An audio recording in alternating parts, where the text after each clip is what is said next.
He was meant to defend in court, but he couldn't because he couldn't have access to his files. Now, he has discarded his lawyers, okay? And the chief judge, the justice, had told him that his defense is still counting. He has only 6 days to wrap up his defense. And it started counting from Thursday when Nnamdi Kanu named all the witnesses that he called out. Now, today during the media chat that Nyesom Wike organized, he said he heard that he's a witness to Nnamdi Kanu's trial, treason trial, and that he has not been summoned. He has not gotten any summon from the court, but that when he does get a summon from the court, he will definitely appear. There is no worries about that. He would actually appear. So the question that one of the journalists asked was, why would he be a key witness in Nnamdi Kanu's case? And he said to the journalist that she should refer that question to Nnamdi Kanu. But how do you think Nnamdi Kanu on his own will be able to wrap up his defense in 6 days with all of those witnesses that he's meant to cross-examine? Thank you very much. Now, when you look at the justiciary, that's the symbol of justice, there is the lady has on one hand a sword and the other hand a scale, a measuring scale. And that measuring scale should be balanced. Now, why I'm making this, trying to draw this scenario is this.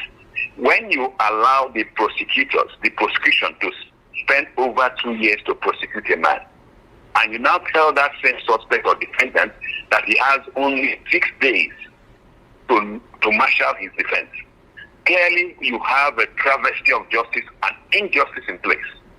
So even the pronouncement that Mr. Nnamdi Kanu has only 6 days has no place in justice. It is clearly unjust and injustice materializing. Now, by Mazi Nnamdi Kanu dispensing with his lawyer, I mean, that I've called for that for a long while, and I think it's one of the best decisions he has made. You think because so? Lawyers, are you with me? Yes, sir, but I said you think so? With his lead counsel, Kanu now let me explain. Okay. Let me explain. All right. Lawyers will be bound by all kinds of ethics and professional labels to maybe be civil, be whatever in court. But now his decisions, his actions, by removing all this issue of having lawyers, goes clear that the whole entirety of the justice procedure in Nigeria is suspect. He has lost confidence in it, and he wants to speak for himself. And I like the list he has presented as his witnesses. Some of them are serving governors, some are former governors and ministers and all that stuff. Beautiful. The state must avail him of all those witnesses. They must be made available to him. There is a section of the Constitution, section 308(1), which talks of immunity of serving governors. So that they may try to hide under that cloud that they have immunity. It is not true. Section 308(1)(b) has a provision that they can still testify where they are nominal parties. So the issue is this: when a state, because the state that is prosecuting Nnamdi Kanu, does the state governors not become nominal parties in that instance? And when somebody's life is at stake, does he not have a right? Should the court not availing the right to bring in any witness he wants for the sake of his life? So, I mean, they should bring those witnesses, including serving governors. The argument of immunity cannot avail.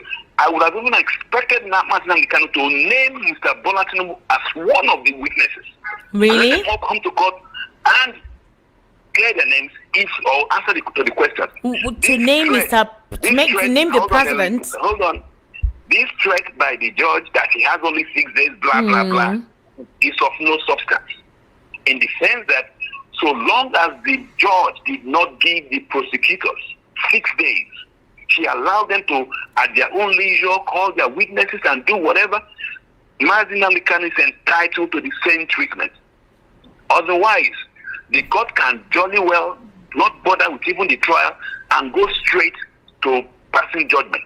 Because it appears very, very clear that this is a predetermined judgment. And the 6 days is just for mere, so that it will be said that he has been allowed some time to talk. The court can move ahead. It has that right. Okay, we have ruled you out. This is the judgment, life imprisonment. And then it will be clear to everybody that this was just a charade. But if he has listed witnesses, my name's Professor Magnus Onoha. I'm the present governor. But if he has listed witnesses, he must be allowed access to those witnesses to question them and their responses gotten. And the issue of immunity, like I said again, should not be raised. Why do I say it should not be? I mean, that would be a question some lawyers would say, why are you going that extent? When a governor or a president is being impeached, he's still in office, but he has to file in his defense. That tells you that the issue of immunity of a governor or president is not sacrosanct, that there are circumstances when it can be impacted upon. And one of those circumstances I submit is where somebody is being tried for treason. So if Nnamdi Kanu has asked for the governors and the president and former political officers to come over there, that is how it should be. And if the judges want, let her overrule him, let her move straight ahead and pass judgment. Then it will be clear to the whole world that indeed this was a persecution and not a prosecution. That before he was even brought to the dock, the judgment had been passed. Wow, Barrister Ezeruche, I would have really loved to ask you more questions because there are quite a number of technicalities that I actually want cleared out.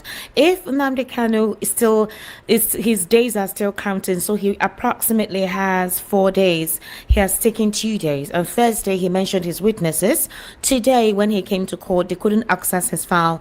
The justice was actually not really happy and told him that by next week he would continue. So he only has from Monday till Thursday to wrap up his defense. And if yes and weekend others are still claiming that they have not been served to present themselves in court to be witnesses, to be cross-examined by Nnamdi Kanu, if he's not able to exhaust all of these witnesses in 4 days, then what happens?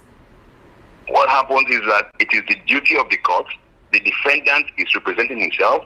He's in detention. He's not allowed to even go and serve these summons on these witnesses. So it is the court that should find a way to inform those witnesses. Otherwise, they release Nnamdi Kanu on bail to go and look for those witnesses. Okay. So, the reality is this. His actions now are ideal and best suited for the situation because the court has made it impossible for him to defend himself. So the court can as well, like I said, forget these 6 days, pass sentence. Then it will dawn on the whole world that this was a persecution. And let the government roll out all its propaganda machinery, just like they're doing now with the issue of Christian genocide. The world sees through all these scams. All right, Barrister Ezeruche, thank you so much for giving us your insight into some of the stories read out on the World News at 6. We sincerely do appreciate your input. Thank you very much and have a wonderful day.